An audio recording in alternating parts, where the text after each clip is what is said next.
Smoke curled into the night sky, thick and dark, swallowing the stars above. The air was sharp with the scent of burning wood, the distant crackling of flames growing louder by the second. Inside the house, completely unaware of the danger closing in, two small children lay fast asleep, their soft breathing steady, their tiny hands clutching their blankets. In the next room, a 15-year-old girl sat on the couch, scrolling through her phone, oblivious to the nightmare about to unfold. This wasn't just any night, and she wasn't just any babysitter. Her name was Emily Carter, a responsible and kind-hearted teenager from a quiet suburban neighborhood. She had been babysitting for the Martinez family for almost a year now, taking care of their two kids, 4-year-old Noah and his 6-year-old sister, Lily, whenever their parents had to work late. To Emily, it was an easy job. The kids were sweet, bedtime was never a struggle, and once they were asleep, she had a few hours to herself before their parents got home. But that night would change everything. It started with a strange noise, a faint popping sound like fireworks in the distance. Emily barely noticed it at first, too lost in a funny video on her phone. Then came the smell. It was subtle at first, a hint of something burning, like toast left in the toaster too long. Her eyebrows knit together in confusion. The kitchen was dark, and she hadn't cooked anything. Was it coming from outside? She stood up, her heartbeat quickening, and walked toward the hallway. That's when she saw it. A flicker of orange light danced against the wall near the front door, the glow growing stronger with each passing second. The fire had started on the porch, creeping up the wooden beams like a hungry monster. Emily's stomach twisted in fear.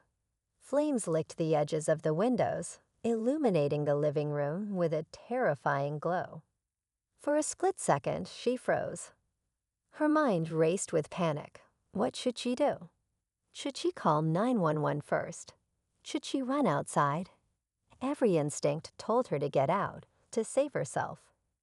But then she heard something that made her blood run cold. A small cough. Noah. The smoke was already seeping through the cracks of the bedroom door, curling beneath it like an eerie shadow. Emily snapped into action. There was no time to think, only time to move. She rushed into the children's room, shaking Lily awake. "Lily, sweetie, wake up. We have to go." Her voice was urgent but calm, trying not to scare them. Lily blinked groggily, confused. "What's wrong?" she murmured, rubbing her eyes. "There's a fire, but it's okay. We're going to be fine," Emily said, already lifting Noah into her arms. His little face scrunched in discomfort as the smoky air filled his lungs. He coughed again, his small fingers tightening around her shirt. Lily's eyes widened in fear as she sat up. "Where's Mommy and Daddy?" "They're not home, but I'm going to take care of you. I promise." Emily didn't know where those words came from, but she meant them. Every second counted now. Holding Noah close, she grabbed Lily's hand and guided them toward the hallway. But as soon as she opened the door, a wave of heat hit her like a wall. The living room was nearly engulfed, flames crawling up the furniture, the air thick with smoke. The front door was no longer an option. Her mind raced. Think. The back door. With a firm grip on Lily's hand, Emily hurried toward the kitchen, her lungs burning as she struggled to breathe. Every step felt slower, the air growing heavier with each passing moment. The fire was spreading fast, too fast. Then, just as they reached the kitchen, she saw it. The back door was blocked. A fallen beam, engulfed in flames, lay across the exit. Her heart pounded. They were trapped. Her mind screamed at her to stay calm. She needed another way out. She scanned the kitchen, her eyes landing on the small window above the sink. It was their only hope. Setting Noah down for just a second, she yanked open a drawer, grabbing a towel to protect her hands. Without hesitating, she reached up and slammed her fist against the glass. It didn't break. Again. Still nothing. Panic clawed at her chest, but she forced it down. She grabbed a metal pan from the counter and swung with all her strength. The glass shattered, sending shards onto the floor of the counter. Cool air rushed in, and for the first time in what felt like forever, she took a clean breath. Lily was crying now, her little body shaking with fear. "Emily, I'm scared." Emily crouched down, holding Lily's face gently. "I know, sweetie, but we're getting out, okay? I need you to be brave for me." Lily nodded, sniffing. Emily quickly hoisted Noah up first, carefully guiding him through the broken window.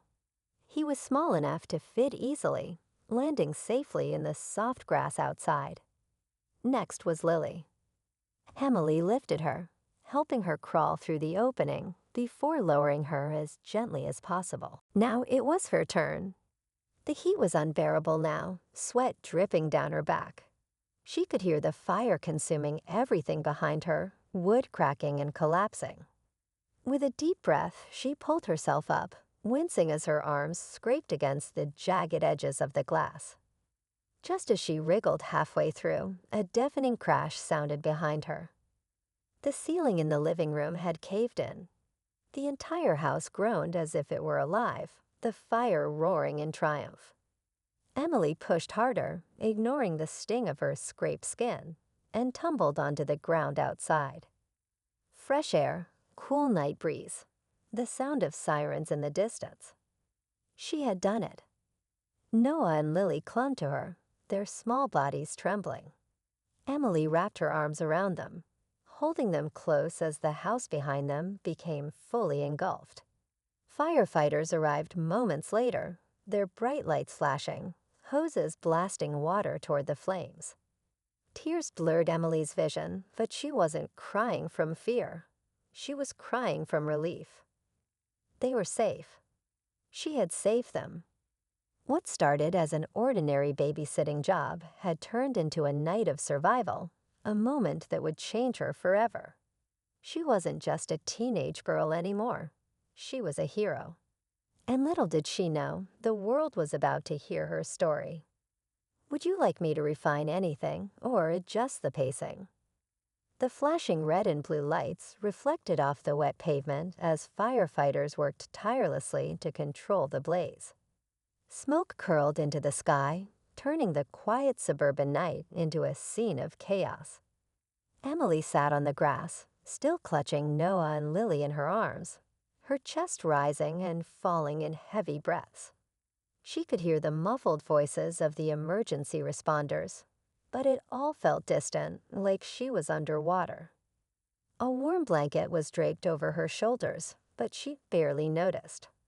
Her thoughts were still inside that house, still replaying every moment. The heat on her skin, the sound of breaking glass, the sight of the flames eating through the walls. She squeezed her eyes shut, trying to shake the images away. "Emily?" A soft, familiar voice cut through the noise. She looked up to see Mrs. Martinez, her face pale, eyes wide with fear as she ran toward them. The second Lily saw her mother, she burst into sobs, throwing herself into her arms. Noah, still dazed, whimpered as his mother scooped him up. "Oh my God, my babies," Mrs. Martinez whispered, pressing desperate kisses against their foreheads. Her hands shook as she clutched them tightly, as if afraid they might disappear. Then she looked at Emily.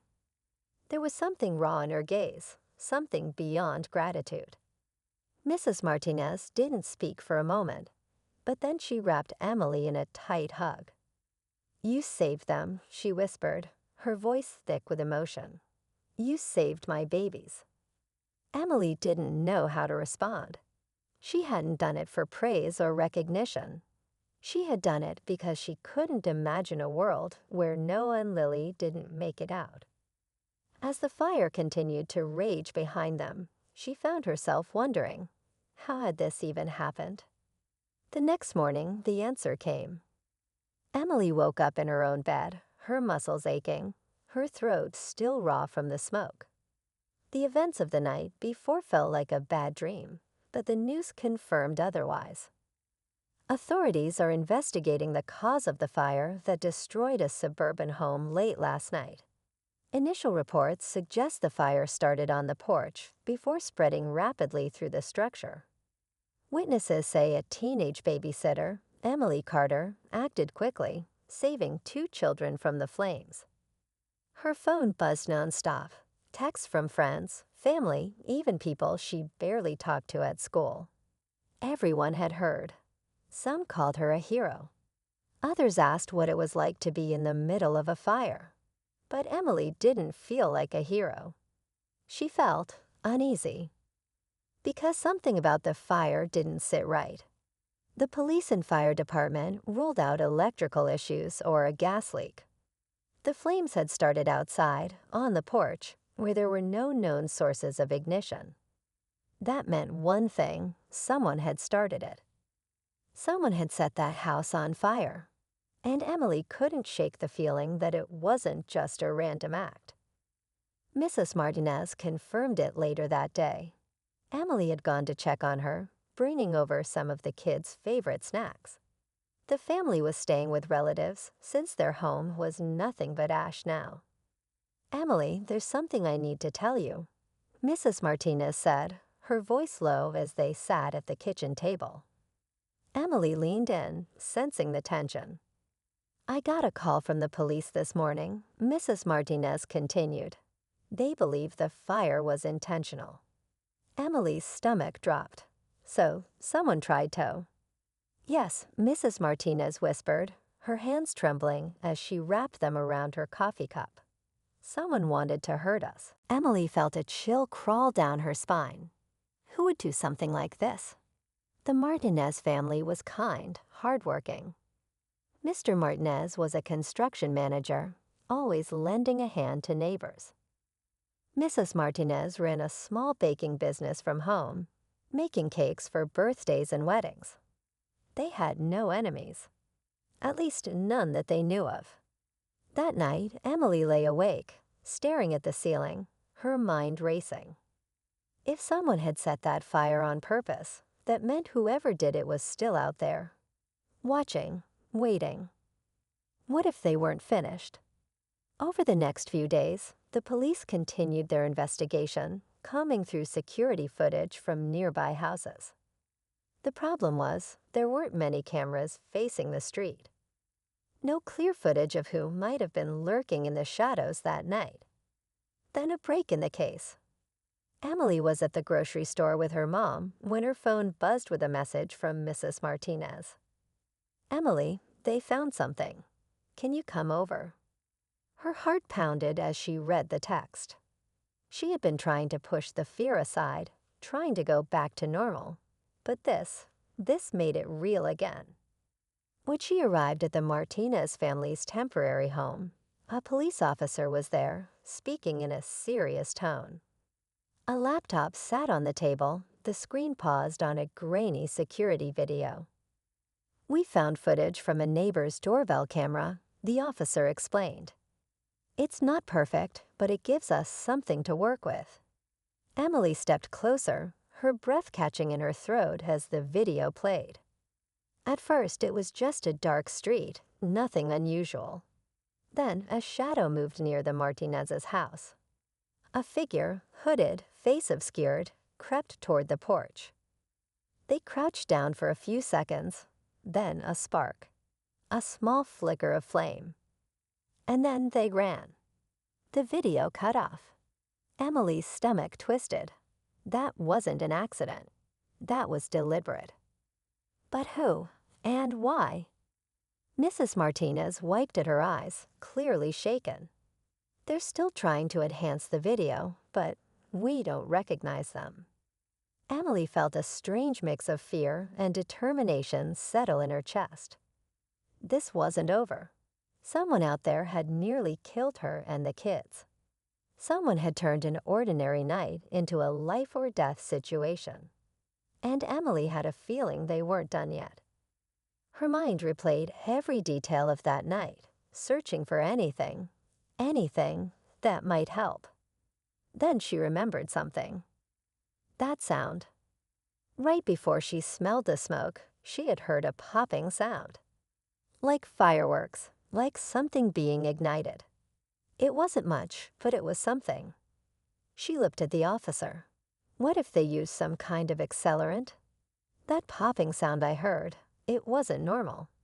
It was like something catching fire all at once. The officer nodded. That's a strong possibility. We're running tests on the debris now. Emily's hands clenched into fists. This wasn't just about a fire anymore. It was about finding whoever had done this before they had the chance to try again. And deep down, Emily knew this wasn't over. Not yet. This keeps the suspense high while deepening the mystery. Would you like any changes or a different angle? Emily couldn't shake the feeling that something was still missing. The fire, the hooded figure, the deliberate way it had all happened. There had to be a reason. But no matter how hard she thought about it, she kept hitting a wall. Days passed, and the police continued their investigation, but nothing solid turned up. The security footage was too blurry, and no one in the neighborhood had seen anything suspicious that night. It was as if the person responsible had vanished into thin air. But then something changed. Emily was walking home from school one afternoon when she noticed a car parked down the street from her house. A black sedan, windows tinted too dark to see inside. It had been there the day before, too, and the day before that. Her heart pounded as she quickened her pace, the weight of an unseen presence pressing down on her. She tried to shake it off, convincing herself it was just paranoia. But that night, as she lay in bed staring at the ceiling, the unease wouldn't leave her. Then a notification lit up her phone. A message from an unknown number. You should have stayed out of it. Her breath caught in her throat. It wasn't over. Her hands trembled as she showed the message to her parents, who immediately called the police. The officer who arrived took it seriously, but without knowing who sent it, there wasn't much they could do. They advised her to stay alert, avoid walking alone, and keep her phone on her at all times. But Emily wasn't the type to just sit and wait for something to happen.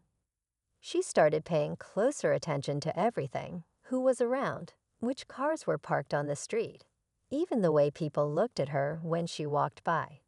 And soon she noticed something strange. The same car, the same dark windows, not just near her house, but also near the Martinez family's temporary home. Whoever it was, they weren't done. Emily snapped a picture of the license plate and sent it to the police. Hours later, they had an answer.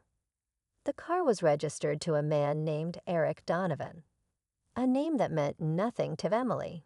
But when Mrs. Martinez heard it, her face went pale. I know that name, she whispered. Her voice shook as she explained. Years ago, her husband, Mr. Martinez, had fired an employee from his construction company for stealing materials and reselling them. The man had been furious, even threatening legal action, but nothing ever came of it. They had assumed he moved on. But he hadn't. Eric Donovan had spent years holding onto that grudge, blaming Mr. Martinez for ruining his life.